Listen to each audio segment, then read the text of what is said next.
Görüşürüz dostlar. Rəhmanı vuranlar bunlardır.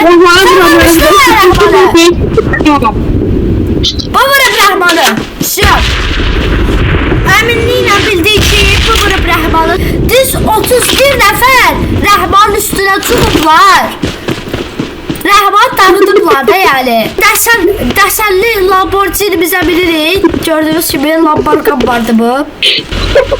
Gəlin hə. Rəhmanı vuranları qardaşım. Fena vurdu. Ay ay ay. Pascal.